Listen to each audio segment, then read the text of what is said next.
Uh, my name is Ram and I write to live. So, why am I here? My son, Dhruv, he pushed me to speak about my memories, my stories that I have entertained him with in the last few years. These are stories about my rides. These are experiences that I have gone through in my rides. And he has always been fascinated about them. उसे लगता है कि उसके जैसे कई और लोग हैं जो मेरी कहानी सुनना चाहेंगे. So here I am with stories of my rides, my bikes, my friends, and all other events associated with my travel. I have been riding now for the last 25 odd years. The reasons have possibly changed in time, but the passion and the love for travel has always remained the same.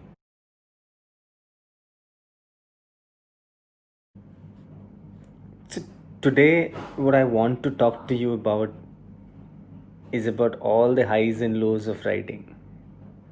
Like any other passion, like any other activity that you do, riding also has its lows and highs. We all get excited with the fun, but today I want to talk to you about the testing times that you go through when you ride. And these are also the ones that makes the ride worthwhile. These are the lessons that you can apply also in your daily life because they are very, very simple. These are the ones that you daily go through, and riding is no different. I have been a solo rider, uh, and by solo I mean someone who's been comfortable riding alone and happy riding alone. So when you ride long, these solo long rides tend to become monotonous. With patience and focus and motivation being tested as you ride. You like riding long stretches, highways that are empty, with your mind drifting. The conscious state of yours or the conscious side of yours tends to drift every now and then, while the subconscious state of yours or the subconscious mind of yours uh, tends to manage the drive or the ride. So some of these tough challenges are posed by the road because they are very unpredictable. Primarily in India, the road conditions in a lot of places are horrific. I mean, roads are always under construction, there are potholes, unexpected speed breakers, no real road signs, animals crossing the road now and then. And these are all things that you should expect when you ride. So other than the monotonous side to the riding, these unexpected challenges can also tend to make your ride tougher.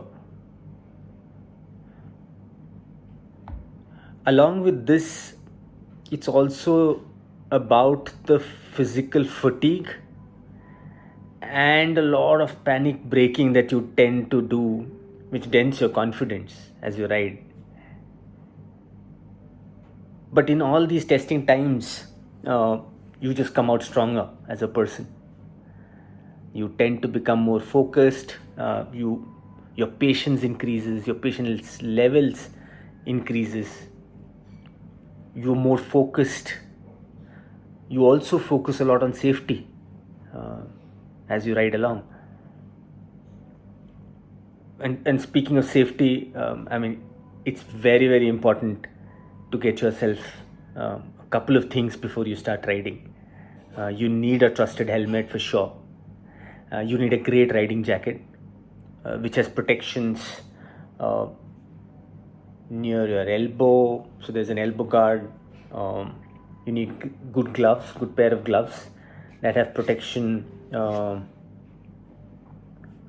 on your knuckles and also for your palm.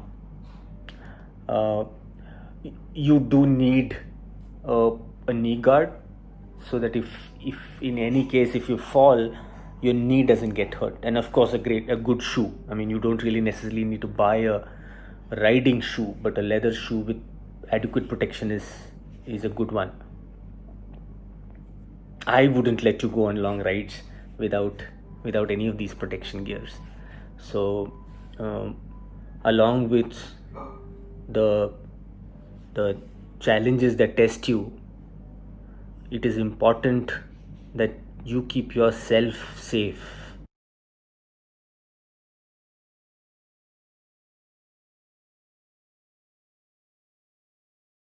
So, as I said, I believe that riding is all about the journey and has never been for me about the destination. So it's important for you to please stay focused, stay safe, and ride to live. Um, ride to live is the key.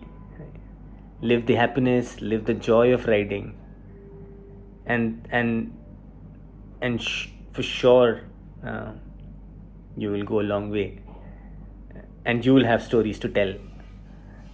So I just hope I inspire you in some form to pick up riding. I'm sure when you start hearing stories about rides and when I start documenting the memories that I have, I'm sure it'll interest you. Uh, so thank you for listening. I hope to come back soon and treat you with another story. Stay safe and live to ride. See you soon. Thank you.